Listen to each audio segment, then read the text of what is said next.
एक खोटं बोलू बाई, दोन खोटं बोलू, दोन खोटं बोलू बाई, तीन खोटं बोलू. 12 चौकी वाडा, दारात गाडी घोडा, घोड्याला खायला पुरण पोळी, बाई रुपेरी थोडा. आडबाई आडोनी आडाच पाणी काढोनी, कळशी भरते सोन्याची सून थोरा मोठ्याची. असं सासर नको ग बाई, नाव नुसतं मोठं, नाव नुसतं मोठं, ज्याचं लक्षण बारी खोट. पैलमा गणेश देवा, माझा खेळ मांडला, करीन तुझी सेवा, करीन तुझी सेवा, मला हवा करतार, चंद्रपोळी चौकडीत माझा संसार. 3 दगडांची चूल फुंकले निखारे, मुठभर जोंधळात सुख माझे सारे. नांदा सौख्य भरे, नांदा सौख्य भरे, नांदा सौख्य भरे, नांदा सौख्य भरे. ललिता, काय म्हणणं काय तुझं बाई? आहेत ना नोटांची पोती, मग आधी 1.25 कोटीचं दर्शन घडू दे, मगच लग्नाची बोलणी करायला जात.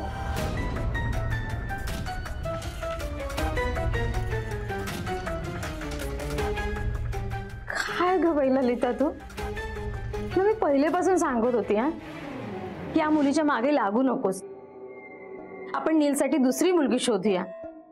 पण नाही, तुला हीच मुलगी हवी होती सून म्हणून. हो, दुसरी मुलगी बघूया सांगत होता तुम्ही, पण त्या देशपांडेंकडे पैसा नाहीये हे मान्य नाही केलं. ते आताही नाही मान्य करणार मी.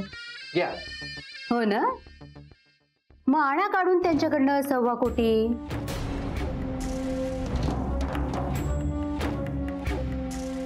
साखरपुडा झाल्यापासून स्वानंद तुला जरा जास्तच खटकायला लागली आहे. बरोबर आहे, खटकणारच. जो काही साखरपुडा केला ना त्यांनी, तो पाहून डोळे उघडले माझे. अगं त्यांच्या परीने केला तरी तुझं काय ग? तुझ्या घरात फक्त एकटा नील कमवतो आणि त्यांच्या घरात 6-6 जण कमवतात भाऊजी. अच्छा, म्हणून आज वाटाण्याच्या अक्षता लावून त्यांनी परत पाठवलं का आम्हाला? ते नाही मला माहिती, पण माझ्यावर अविश्वास दाखवलास ना तू. आता मी घडवते तुला 1.25 कोटीचं दर्शन. शकुनाचे 1.25 कोटी नाही तुझ्या दारात चालत आले ना, नावाची वच्छी नाही मी.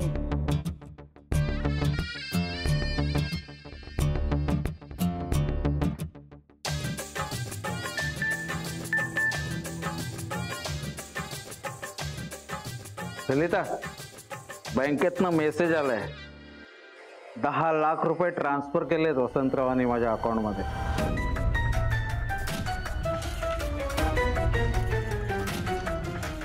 झालं समाधान?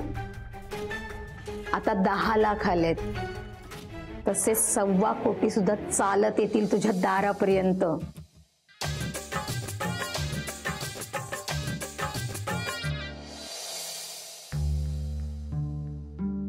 हे पण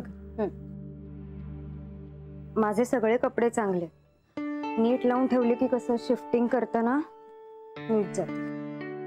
मी तर माझे अर्धे कपडे देऊनच टाकणार आहे कोणाला तरी. काय करायचे तेच तेच कपडे घालून? अमेरिकेला जाणार नवीन कपडे घेणार आहे मी. संपलं नाही, तुझे कपडे ना मला दे, मी घालेन मोठी झाल्यावर.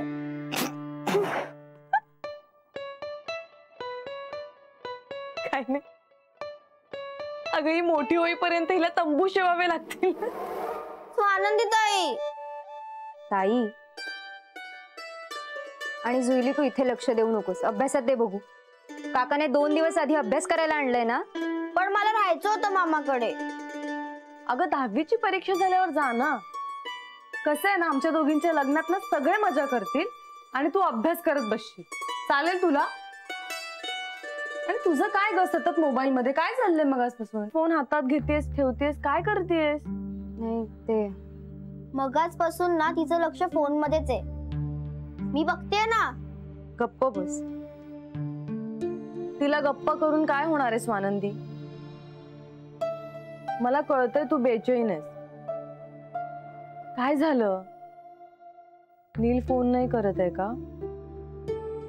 मग तू कर ना. काय भाव खाता यार तुम्ही पण. नाही राहू दे, ते त्यांच्या मैत्रिणीबरोबर गेले असतील कुठेतरी. उगाच डिस्टर्ब नाही करत त्यांना.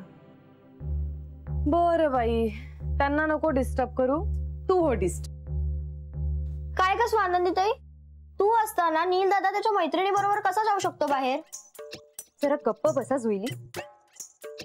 आम्ही काही बोलत नाही म्हणून काही विचारतेस? एवढं लक्ष ना जरा अभ्यासात दे. सॉरी. सॉरी काय, किती बोलतेस तरी काकू सतत सांगत असते मोठ्या माणसांमध्ये बोलत जाऊ नकोस. पण तुम्ही मोठी माणसं थोडी आहात, तुम्ही तर माझ्या ताया आहात ना. जुईली अभ्यास कर, नाहीतर काकाला नाव सांगे ना अभ्यास करत नाहीयेस म्हणून. जुईली, वातावरण जरा जास्तच तापलंय. उगाचच काहीतरी बोलू नकोस, नाहीतर कोणाचा तरी राग तुझ्यावर निघेल.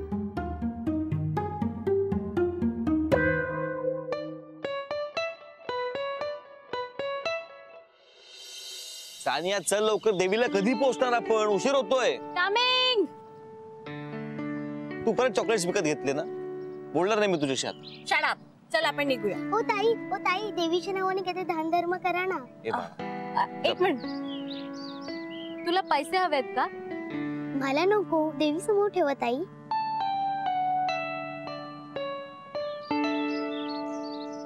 ए अगं एवढे? मग किती देऊ? खरं तर काहीच देऊ नकोस सानिया. अगं या लहान मुलांच्या हातात देव देतात, त्यांना भीक मागायला लावतात देवाच्या नावाने. आपण दया येऊन त्यांना भीक देतो आणि चुकीच्या गोष्टींना प्रोत्साहन देतो, एनकरेज करतो. अरे पण किती लहान आहे ही मुलगी, ह्या त्याची काय चूक आहे?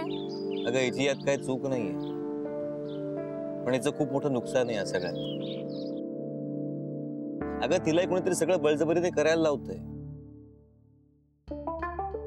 तिला जितकी जास्त भीक मिळेल तितक्या जास्त वेळ तिला भीक मागावी लागेल. बरं हे सगळं करून हिला स्वतःला काहीच मिळणार नाही. सगळं मिळेल त्या म्होरक्याला. म्होरक्या? Group leader. अगं या अशा मुलांचा ना एक ग्रुप असतो आणि यांचा एक ग्रुप लीडर असतो. तो या सगळ्या मुलांना भीक मागायला लावत असतो.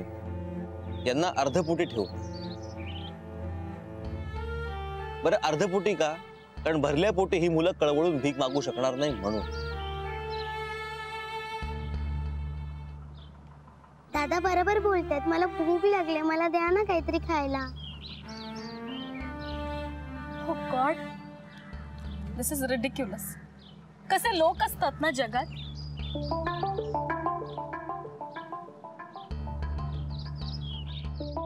तू तिकडे बस आणि खा.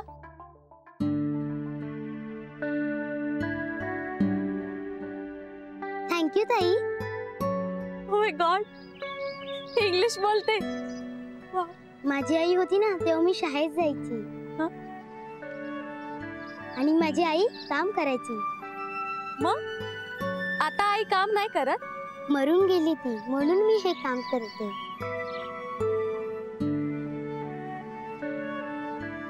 आता हीच माझी आई.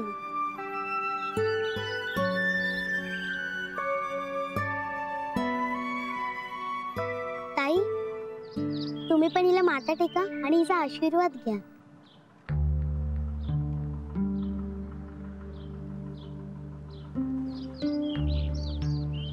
ताई वजन कमी करा, मग तू त्या दादावर मस्त दिसशील. ए वात्रट. अरे कसली वात्रट मुलगी आहे. मस्त आहे. फुल ऑफ लाईफ आहे ती. बघ ना एवढ्या सिच्युएशन मध्ये सुद्धा मस्करी करून गेली. डोक्यावर आईचं छत्र नसलं ना की मुलं लवकर मोठी होतात. तीच तर त्यांचं लहानपण जपत असते. होणार आहे. मला एक दिवस मॉम नाही भेटली तर मला रडायला येतं. मी किती मिस करते तिला. आणि हिने किती शांतपणे सांगितलं आई मरून गेली. I was shocked. फार वाईट वाटतं अशा मुलांचं, पण एका लिमिट नंतर आपण काहीच करू शकत नाही. एनिवे आपण जाऊ. मी खूप थकले. I am tired. हॅलो, तू कशाने थकलीस ग? माझी बाईक थकली आहे. ए तू पण बोललास? मी आज जाड झालीये का? यू नो मी आधीपासूनच जाड आहे. तेच सांगतोय, क्रॉनिक जाड होण्यापेक्षा वेळीच वजन कमी कर. हे चॉकलेट्स खाणं सोड, कधीच वजन कमी नाही होणार. नाही तर ओय mister fit and fine, let's go. तू ड्राइव्ह करतो का मी चालू? नको नको, मी चालवतो. आता आपण डायरेक्ट हॉस्पिटलला पोहोचू. स्कॅर्ड हा? बरं, देवीचा प्लॅन जरा कॅन्सल बरं का? उशीर झालाय. No no no no no, I want to go. बरं मला एक सांग, हा तू खरोखर सगळे चॉकलेट्स देऊन टाकले? या खरंच? नाही, I saved one for me. I know that.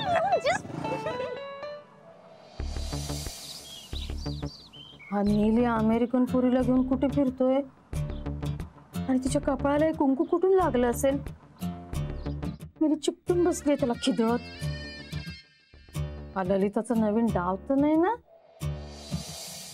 देशपांड्याने शब्द पाळला आणि 10 लाख ट्रान्सफर केले. काय उपयोग झाला त्याचा? आमच्या हातात शून्य.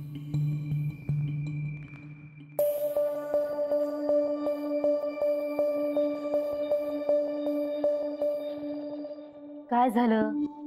झालं, ज्या कामासाठी गेलो होतो ते काम करून आलो. 10 लाख रुपये त्या मेकॅनिकला देताना इतकं जीवावर आलं होतं म्हणून सांगू. तीड दमडीचा नोकर आज 10 लाख रुपये घेऊन गेला. मी पण तोच विचार करते. मेकॅनिक मध्येच उपटला नसताना ते किती उपयोगी पडले असते हे 10 लाख आपल्या. आता तरी गप्प बसणार आहे का तो? सध्या तरी गप्प बसलाय तो, पण मला तरी तो काय फार चांगला माणूस वाटत नाही. ठीक आहे, बघू पुढचं पुढे. देशपांडे आहेत आपल्या हातात, तोपर्यंत काळजी करायचं काय कारण नाहीये. पण या देशपांड्यांचं पण काही कळत नाही ना. त्यांच्याकडे पैसे नाहीत असं म्हणावं तर 5-6 तासात 10 लाख ट्रान्सफर केले त्यांनी आपल्या अकाउंटमध्ये. पण सगळा व्यवहार कागदोपत्री का केला? त्यांच्या घरात जे पैसे त्यातून का नाही दिले? तो पहिलाच व्यवहार आहे ना हा. त्यांना अजून नीट अंदाज आला नसेल आपला. पण आपण वरचेवर त्यांच्याकडे पैशाची मागणी करतोय, त्यांना कळलं ना मग उघडतील आपल्या घरातल्या खजिन्याचं दार आपल्यासाठी. शक्य आहे ते, पण घरात पैसा आहे ना त्यांच्या. पश्चिमाशी समोर काही बोलले नाही मी, पण घरातल्या बायकांच्या बोलण्यावरनं कळलंय मला की हे अशा नोटा मोजण्याची सवय आहे त्यांना. आणि स्वानंदीची काकू म्हणाली पण मला की आता तुमच्यापासून काय लपवायचं, घरातलेच आहात तुम्ही. अगं त्या वसंत देशपांडेंच्या सेक्रेटरीची देवाणघेवाण पाहिले ना मी. यांच्या मर्जीशिवाय होतात का असले व्यवहार? नाही, वाटतात तेवढं साधे नाही आहे स्वानंदीचं बाबा. आता देतो तुम्हाला 10 लाख, लग्नाच्या आधी तुम्ही परत करालच, नाही तर तुम्हीच 5 स्टार बुक करा. अगं त्यांचा काहीतरी वेगळा प्लॅन असणार. स्वानंदीच्या नावावर एखादी प्रॉपर्टी करायची असेल त्यांना, आत्ता कशाला सांगतील ते आपल्याला? पण तिच्या नावावर असलेल्या प्रॉपर्टीचा आपल्याला काय फायदा? आपल्याला कॅशची गरज आहे आणि तिच्या नावावर असलेल्या प्रॉपर्टीला हात लावू देणार आहे ती? विकणं तर फारच दूरचं. जानकी बहिणीसारखी नाहीये ती, अति हुशार आहे. कधी कधी ना फार डोक्यात जाते माझ्या ती. म्हणूनच म्हणतो स्वानंदीला लवकर आउट कर आणि सानियाला इन. सोपं वाटलं का तुम्हाला ते? इंद्रनीलचं प्रेम आहे त्या स्वानंदी. प्रेम आणि तिरस्कार या एकाच नाण्याच्या 2 बाजू आहेत ललिता. थोडं हुशारीने वागलीस ना तर इंद्रनीलचं मन बदलायला वेळ नाही लागणार. त्याचा पूर्ण विश्वास आहे तुझ्यावर, त्याचाच फायदा घे ललिता. पण सानिया कशी आहे बघताय ना तुम्ही. कशीही असली ना तरी डॉलर्स मध्ये पैसे घेऊन येणार.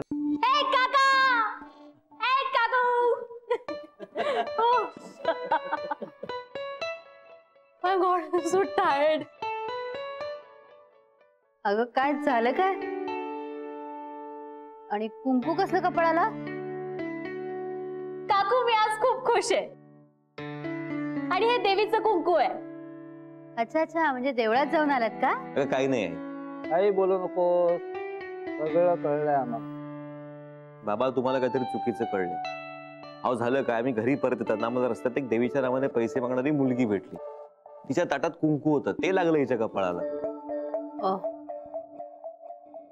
असं झालं का? बरं हिला त्या मुलीची इतकी दया आली की ही तिला हजारांच्या नोटा काढून द्यायला लागली.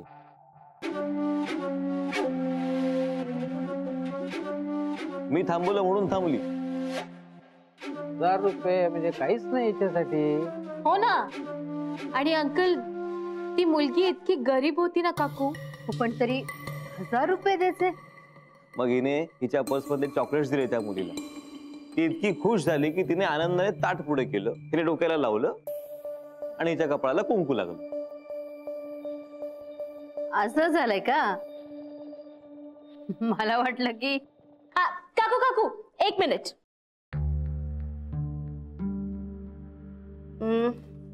काकू हे पैसे तुम्ही बाळू अंकलला द्याल? बाळूला का? ऍक्च्युली माझी आजी म्हणायची की ज्याच्या नावाने पैसे काढलेत ना ते आपण नाही वापरायचे. आणि हे पैसे मी त्या मुलीच्या नावाने काढले होते. सो तुम्ही हे बाळू अंकलला द्या. बर. इंद्रनील किती गोड आहे रे मैत्रीण तुझी. फार आवडली मला. ओके काकू मी सगळ्यांसाठी कॉफी बनवू? अगं नको, मी सांगते ना निलिमाला. आई मला पण एक. बर तुझ्या रूम मध्ये पाठवते. नो माझ्या रूम मध्ये. ओके मी फ्रेश होऊन तुझ्या रूम मध्ये येतो. येस काकू येऊ? हॅलोच. बघितलंस ना ललिता, देवीच्या ताटातलं कुंकू लागलंय तिच्या कपाळाला. म्हणजे देवालाही आपला प्लॅन मंजूर आहे. तुम्ही अगदी मनावरच घेतलेलं दिसतंय. बघ ना, इतका वेळ दोघही एकत्र होते तरीही कॉफी एकत्रच प्यायची त्यांना. ही डॉलर्सची संधी हातातनं जाऊ देऊ नकोस ललिता.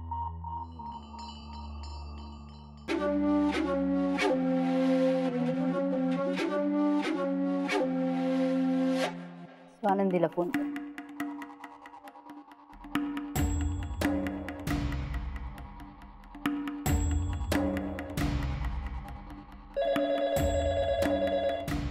हॅलो. हॅलो स्वानंदी, ललिता बोलतीये. हा आई बोला. अगं जरा घरी येतेस का? तुझ्या हातची मक्याच्या दाण्याची भजी खावीशी वाटताय. आत्ता येऊ लगेच? हो. अगं सानी आणि इंद्रनील पण आत्ताच आलेत बाहेरनं. मी पण त्यांना सांगू नको काही. सरप्राईज देऊ त्यांना. हा येतेस ना मग? हो हो हो येते येते. बर ठेवते. काय ग, कोणाशी बोलत होतीस? कुठे जायचंय आता? अगं नीलच्या आईंचा कॉल आला होता. त्यांना ना माझ्या हातची मक्याच्या दाण्याची भजी खायची आहे. जाऊ? हो जा की. तुझ्या हातची भजी खूपच आवडलेली दिसतात तुझ्या सासूबाईंना. एक त्या नाटकी त्या लग्नाच्या आधी सुनेला कामासाठी बोलवतात आणि 10 नाटकी त्यांना फोनवर म्हणाली लगेच येते आणि आता आईला विचारतेस आई जाऊ? तू गप ग, तुझी बहीण आहे ना ती. मग तिच्या सासूबाईंबद्दल असं बोलताना तुला काहीच वाटत नाहीये? असू दे गाई. आणि ताई मला चिडवायला काही बोलली तरी मला माहितीये ना नीलच्या आई तशा नाहीयेत. बरं चल मी पटकन आवरून निघते. हा आलीच. हो हो जा जा, सासू वाट बघतीये. संपदा,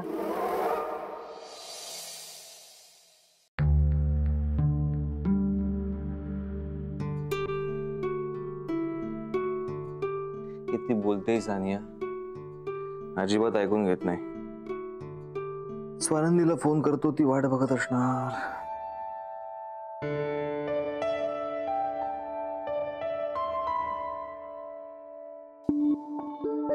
शिवाई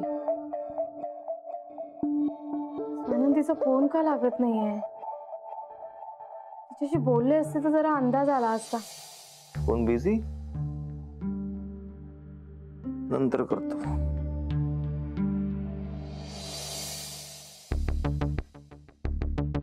घरी करून बघते फोन.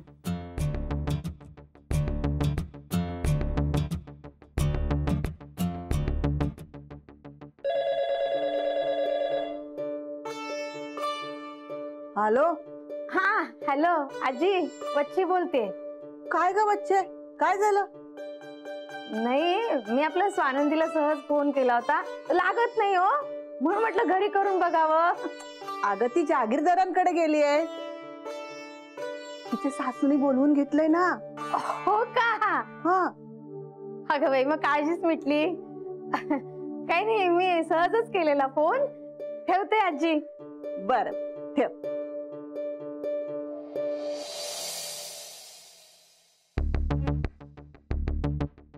काळजी मिटली कसली, उलट वाढली.